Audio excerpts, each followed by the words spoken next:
So let's talk about it. Grocery prices is on the rise. Everybody out eating fast food. We got 50-cent burgers, 1-cent burgers, free French fries, blase blase. We finna go ahead and watch this react. Well, we're gonna react to this video on why eating out keeps you poor. So we back with another PBS video. I know these is pretty old, but I'm here to break it down step by step. So let's get right into it. I just love this place, don't you? I know it's kind of expensive, but everything's so top-notch. Hey folks, know what you want? Yes, I'd like to eat the down payment on a house with a side of flambéed emergency fund. Ooh, excellent choice. And for you, sir? I'm pretty hungry, so I'm going to have our retirement savings and, what the heck, a bottle of our daughter's college tuition. Very good. Low key, that is mad true, especially if you go to these like very high-end 5-star restaurants. You gonna literally break your entire bank. Like you spending at least 1,000 plus. Do you think we spend too much on dining out? Maybe, but everyone else is doing it. Besides, what's the alternative? Cooking at home? Yes. Too bad. The At groceries least the expensive. breadsticks are free. Facts.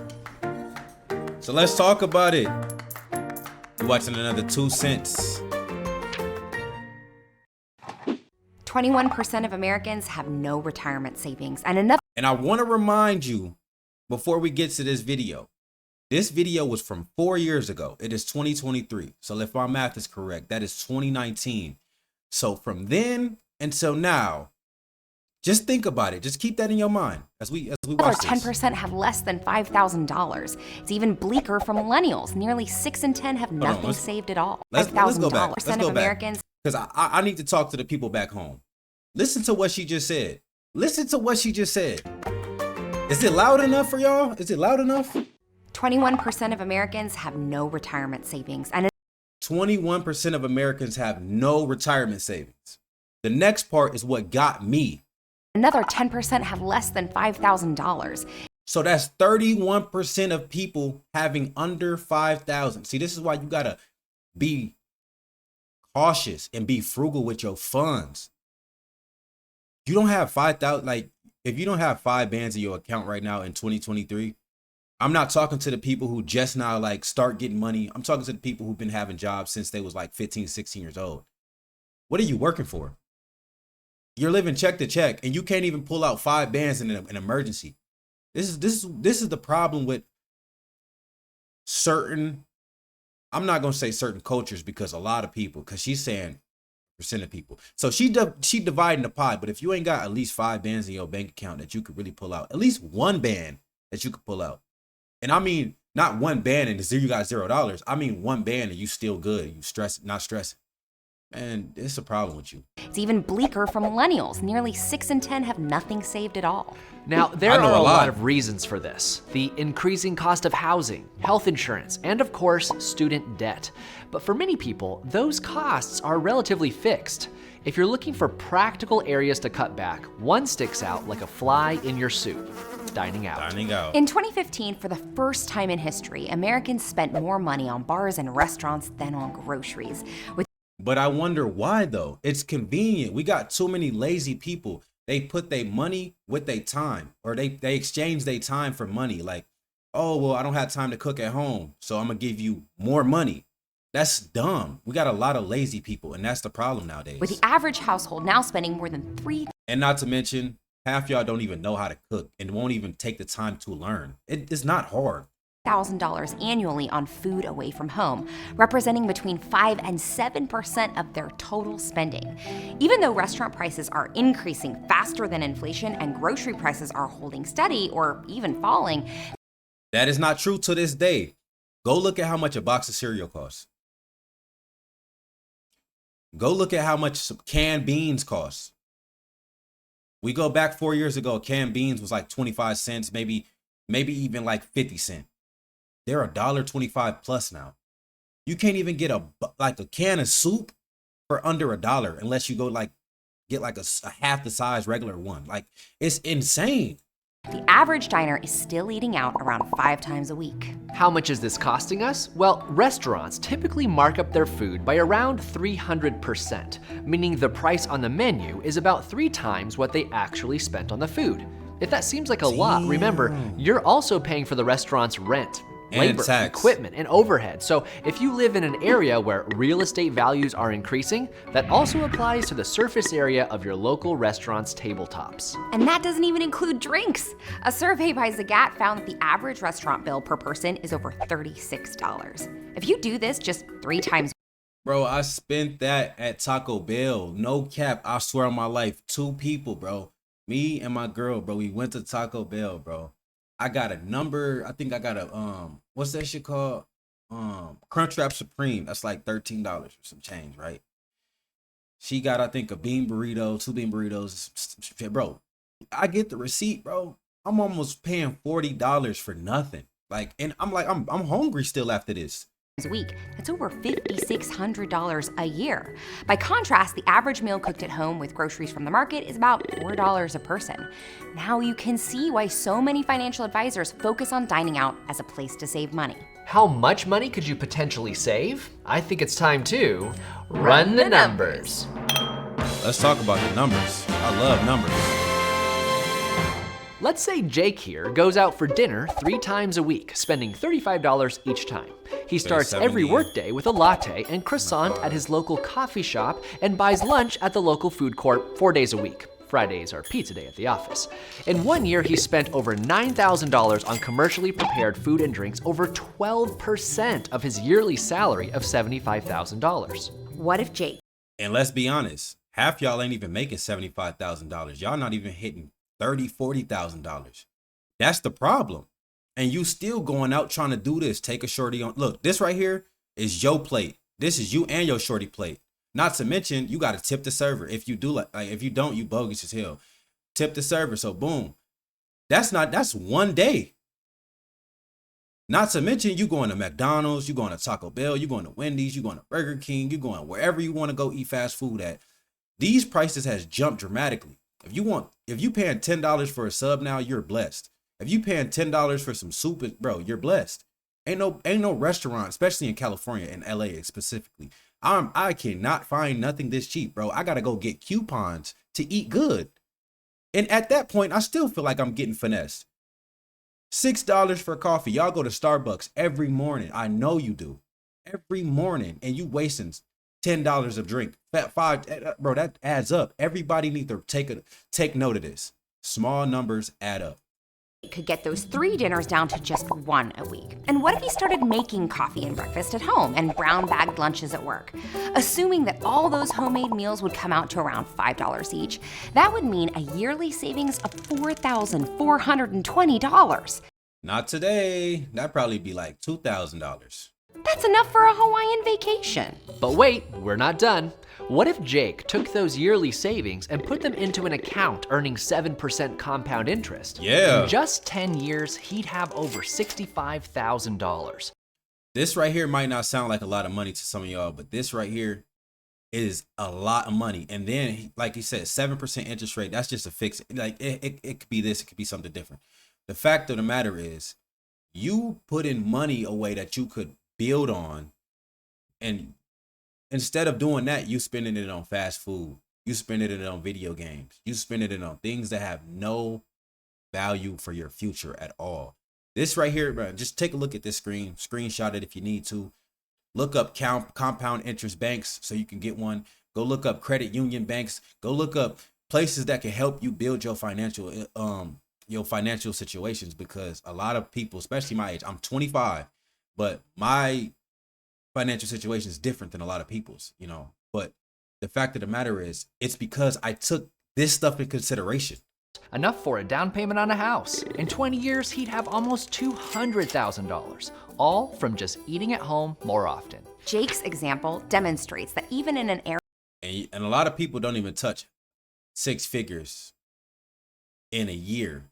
So you could, Never mind. You know what? I'm not even gonna say shit. of burdensome health care and student loan obligations, you might have some wiggle room in your finances. Even a small cutback in dining out could allow you to finally pay off an onerous debt or build an emergency fund. This might be easy advice to give, but harder to put into practice. Many of us dine out because we're too busy or tired to cook after a long lazy. day of work. If we know how to cook at all. And going to restaurants I just said that. Most people in America, we need to do a statistic fact because I don't know the fact and I love numbers. How many people can actually cook? Like, not no ramen noodles and cook a bowl of cereal and throw something in the microwave for a second. No, I mean actually cook a home meal. Like, bro, all the veggies, steak, chicken, whatever, mashed potatoes. And I mean not from the little packets. I'm talking about from scratch. You mashing them joints down, putting your seasoning in there, whatever. How many people know how to do that? How many people is taking the time out of their day to learn, bro? Don't put me into this because I'll show y'all, bro. Go to my main channel. We cook over there. You know what I'm saying? It's been a minute, but I cook. I really cook. So don't include me in this, bro. I only speak what I know. And I'm telling y'all, I know a lot of y'all don't know how to cook. And it's just isn't facts. just about the food. It's a social event, a place to see your friends, to connect with coworkers, take the BS. edge off a stressful day. So we're not saying never go out to eat, but if you want to cut down on this expense, you first have to know why you're spending the money in the first place. Is it a convenience or a luxury? If it's a convenience, in other words, if you're eating out because you don't have time to cook at home, well, the problem might be a lack of preparation. After all, brewing a pot of coffee and toasting a bagel can be less time consuming than waiting in a Starbucks line and can Exactly. potentially save you hundreds of dollars. There are lots of resources on Thousands the of web for how to dollars make for some of shopping and y'all. cooking cheap and simple, including this video we made about navigating the supermarket. But if you're still intimidated by the prospect, you could ease yourself into it by utilizing ingredient or grocery delivery services. And that's what I'm saying. HelloFresh is one of the ones I use personally. You know what I'm saying? But I know a lot of people. I did these services. I did Instacart. I did HelloFresh. I don't know about these other two. But moral of the story is it saves you a lot of time. And it's way cheaper to just do that and go grocery shopping. They send it to your house. Man, matter of fact, they ain't giving me no money to sponsor these. I'm even like talking about them. Blue Apron or Instacart. These are definitely more expensive than doing your own shopping, but still cheaper than eating out. We like to use cash at the supermarket to stay within a budget, but if you're trying to incentivize yourself, you could look into a credit card that gives rewards for grocery purchases. And it's always a good idea to keep Especially if you got the cash already on hand. I'm not a financial advisor, by the way, but if you got a cash on hand, let's say you got $150, you got a credit card that has $300 on it. You already have that 150. You say, you know what? I'm not going to go past 150 because, you know, obviously credit card utilization is going to hit, but I'm going to hit 150. I got cash 150. Boom. I'm going to pay that back before the end of the month is over. All of the 150, so I don't have to pay interest back on it, and I still get 2% back. So you do the math, 2% 150, and you constantly do that. You running up a check off of their money. Think about it.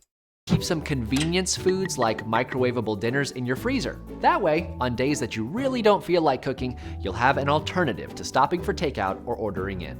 On the other hand, if eating out is a luxury, that is, if you're doing it for social or psychological needs, there still might be ways to achieve that with less spending. For instance, you can share an entree.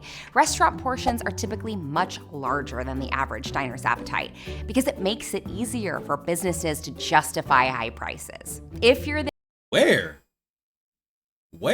Everywhere I go as a restaurant, they giving me bite-sized plates. Where? there for the service and atmosphere, you can get that without overeating to the point of discomfort or leaving uneaten. How embarrassed you, like, let's be honest. You go to a restaurant, it's you and your girl, right? Because we talking about, really, she talking about dating as luxury, right? Let's say you go out with your girl. You know what? Let's say group of friends. Group of friends, y'all go out. And y'all say, hey, look, it's $30 for a steak and some fries and some broccoli. You trying to go half on that? 15 and 15? Bro, and psychologically, people have a lot of pride. Doing that right there is just going to push people in a state where it's like, I feel broke. You know what I mean? Everybody want to feel like they got more than they actually do.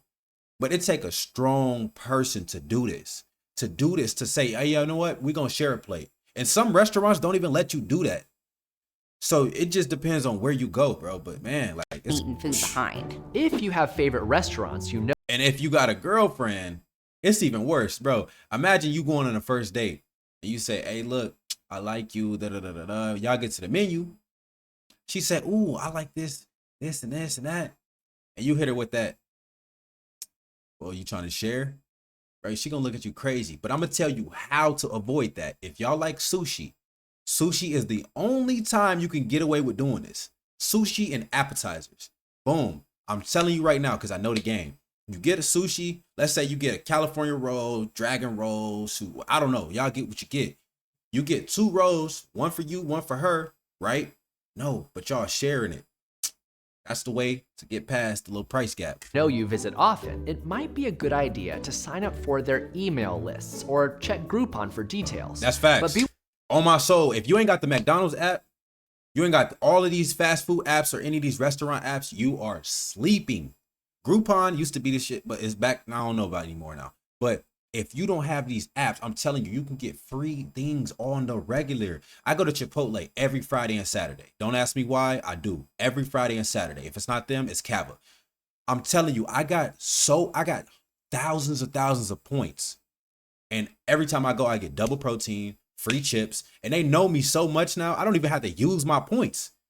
They be like, oh, it's Tez. Okay, cool. Boom. We gonna throw a bag of chips. Not even a regular size, the large bag, and give them a drink. Free. So if you got regular restaurants you like to go to, I'm telling you, get buddy with the people that work there, and they gonna hook you up because they do it for themselves. They do it for their friends. So why not you? You know what I'm saying? Save you some money, man.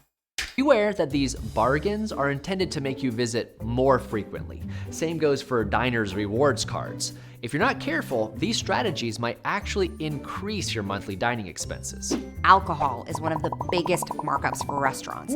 So if you like to have a drink with dinner, you might want to find places that allow you to BYOB. Similarly, going Bring to an your ice own cream booze. shop after dinner is usually much cheaper than ordering dessert at the table. Hey, that's crazy because I went to a restaurant. It was a barbecue spot right out here in LA, right? And I'm ordering takeout, bro. I'm like, I think it was I think Valentine's Day. It was the day I didn't want to be out. And boom, I get my food, and I'm like, before I get my food, I'm at the bar, right? I'm like, she's like, do you want anything to drink? My girl like, nah, just take a water. I was like, nah, let me get a Long Island. Bro, she brought me the receipt. Bro, why am I paying $32 for a Long Island? And it was all ice. I was so pissed. So I know what you mean by this. And you know what? Sometimes you got to learn from your mistakes. And I ain't never doing it again. And lastly, if you find yourself buying lunch just as an excuse to get out of the office, no one's forcing you to eat at your desk, hopefully.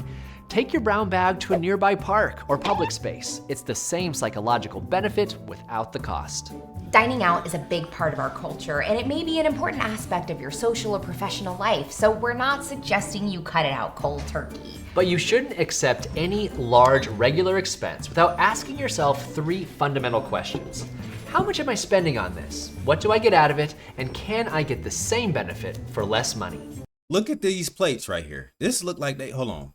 And that's our Bro, just pay attention to these plates because I know the video over with. But that's the portion size that every restaurant should be given, if not a little bit more. Bro, I ain't gonna lie. This shit look like, throw up. This right here look like some microwavable carrots and like Play-Doh on a plate. She bogus for eating that. I hope she don't. If she take 2 a bite, cents. that don't even look like real food, bro. On my mama. But anyway, if y'all like the video, make sure y'all like, comment, subscribe, and I'll catch y'all in the next video. Stop eating out before you end up broke. Anyway, peace.